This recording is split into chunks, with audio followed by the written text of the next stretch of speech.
For you is that through my cursory review of most religions, it seems like they all have a common thread of answering the question which seems to plague us all, which is what happens to us when we die. It's the one question I think that a lot of us have difficulty with because we cannot answer it.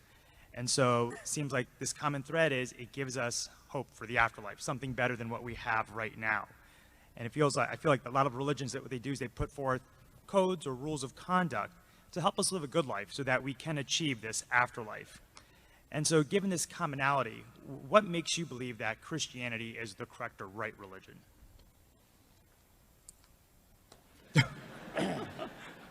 Great question. Great question. And your name is? Suketu. Spell that for me. Suketu. Suketu. I think you've asked a very, very important question. First of all, let me qualify it a little bit, and I'm sure you already know that not all religions talk about an afterlife.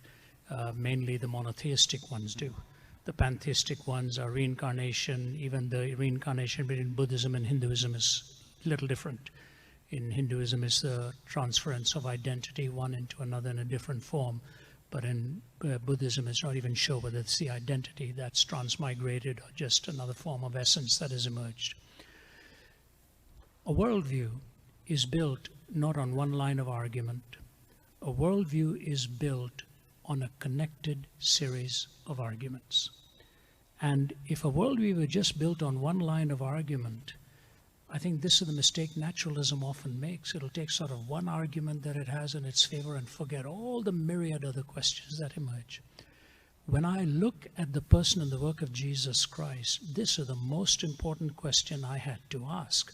Now, granted, I asked it in reverse fashion because I was on a bed of suicide. A Bible was brought to me and I prayed a prayer of desperation. I grant you that. I just had no hope.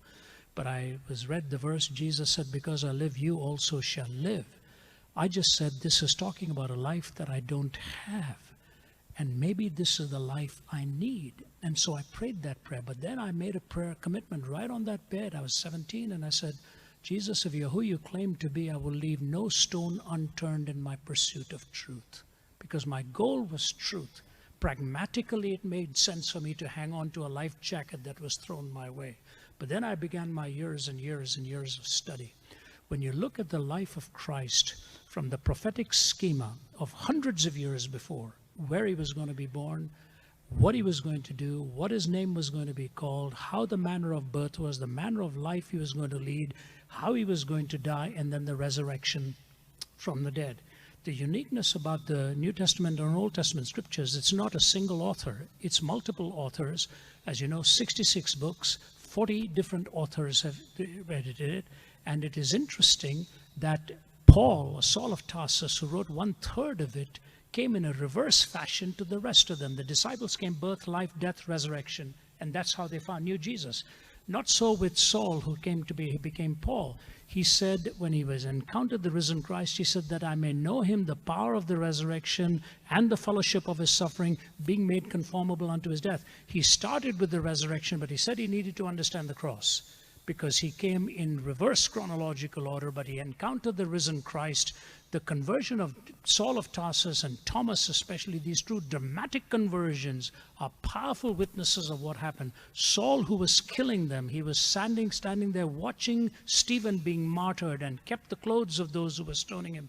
Thomas, who said, I'm not going to believe until I see the resurrected Christ myself. And he went to India, where there are 330 million deities. And he went and preached the gospel of Jesus and paid with his own life. That kind of dramatic transformation took place not because of just one event, but a connected series of events. So, here's the bottom line. A worldview is built around 4 questions: origin, meaning, morality, and destiny. Origin, meaning, morality, and destiny. And there are 3 tests for truth: logical consistency, empirical adequacy, and experiential relevance. Logical consistency, empirical adequacy, and experiential relevance. 3 tests for 4 questions.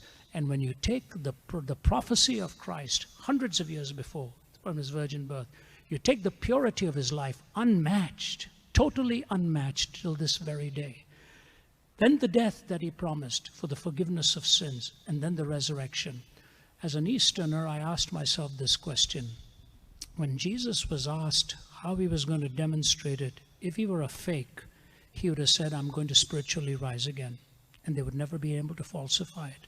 But he said, I'm bodily going to rise again. That is an empirically falsifiable dictum. All they would have had to show was the body and say, where is he? You said he was going to rise again. So it's in the whole schema of the prophetic corpus, the hundreds of years, the multiple authors pointing towards the same person, from his virgin birth to the purity of his life, to the death on the cross for forgiveness when he said, Father, forgive them because they don't know what they are doing. And then the resurrection again. My 4 questions are answered correspondingly with truth on specific questions and coherently when all of the questions are put together and answers are given. So to me, first of all religions are not the same. They are actually, people say they're fundamentally the same, superficially different. Actually, they're fundamentally different and at best superficially similar. And the fundamental difference that you see in Jesus Christ is in his uniqueness and exclusivity of his claim and the embrace that he gives to all humanity, the perfection of his life, the purity of his life, the death and the resurrection. To me, that coherence of his answers convinces me that he is who he claimed to be. And truth, by definition, is exclusive. All truth claims to be exclusive. Buddhism claims to be exclusive. Hinduism claims to be exclusive. They all have exclusivity built into that. But in the person of Christ, you see the demonstration in his birth, life, death, and resurrection. So I say, to me, I am convinced that because it coheres and because I have personally verified it in my own life, and you can do that too, and find that experience and that he is who he claimed to be. Thank you. Thank you.